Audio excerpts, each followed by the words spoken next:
Days turned into weeks, and Mama Ebele continued her disguise. Amaka kept coming, selling her pastries with humility and joy. She never looked twice at the grand cars parked outside. She never asked about the billionaire upstairs. Her focus was survival, but her spirit shone like gold refined by fire. But where goodness appears, envy and evil are never far behind. Other women noticed Amaka's presence. They mocked her simple dress, laughed at her tray of puff-puff, and sneered at her laughter. But Amaka never answered them with bitterness. "A clean conscience is a pillow for peaceful sleep," she would say, echoing the wisdom of the elders. One evening, as Chuka Ebele himself descended from his office, tired and lost in thought, fate played its hand. His eyes fell on Amaka, who was sharing meat pie with one of the janitors, making the tired man laugh with her stories. She had no idea the billionaire was watching her. Chuka's heart shifted. He had seen women dressed in diamonds, women who spoke sweet words rehearsed like actors on stage. But here was a woman dressed in simplicity, whose laughter was unpolished yet more valuable than gold.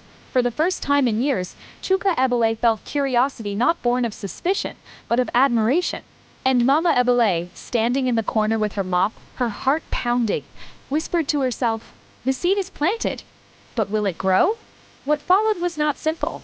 For the world does not easily allow love to grow where envy rules. The other women who dreamed of marrying the billionaire began to scheme against Amaka. Lies were whispered, traps were set, tragedies unfolded.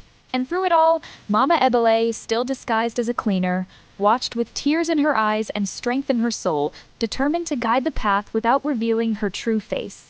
Because she knew one truth, an old proverb from her mother's lips: "The bird that builds its nest with stolen feathers will one day fly naked." And indeed, all pretenders would be exposed. But how? And at what cost? For in the path ahead lay betrayal, sorrow, and a test of hearts so fierce that even wealth could not shield against. From the moment Chuka Ebele noticed Amaka, something shifted in him.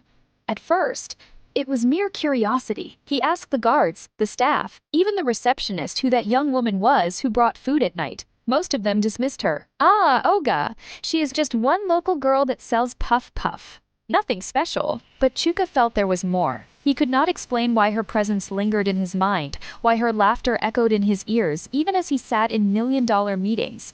He began to watch her quietly. Mama Ebele saw it too. The way his eyes softened when they fell on Amaka.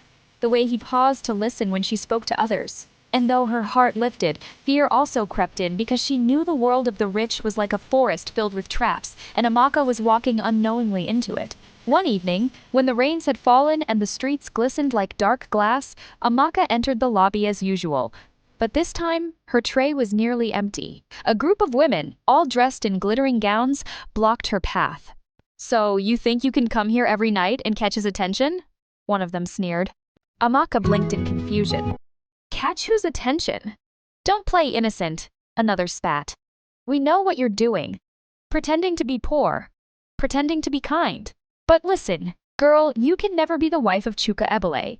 He belongs to women of our class, not gutter sellers like you." Their words stung like whips. But Amaka held her head high. She did not answer them with anger. Instead, she said calmly, "My mother taught me, when the goat eats yam, the owner does not chase it with anger but with patience. For yam grows again. I will not trade insults with you. Let me pass." Her dignity silenced them, though their eyes still burned with hatred. Mama Ebele, watching from her corner with her mop, her fist. She wanted to rise and scatter those women like dry leaves, but she bit her tongue. The time to reveal herself had not yet come. Days later, destiny opened its door. Chuka Ebele arranged an event at his company, a small charity outreach for underprivileged children. Food, clothes, and school supplies were distributed. Amaka, with her small tray of pastries, happened to be nearby when the children gathered. She noticed one boy crying because the crowd had pushed him aside, and without thinking, she gave him all the snacks left on her tray. Chuka, standing nearby, saw it all. Something pierced his heart. That night, he sent for her. Amaka thought it was a mistake when the guards approached her. "Oga Chuka wants to see you."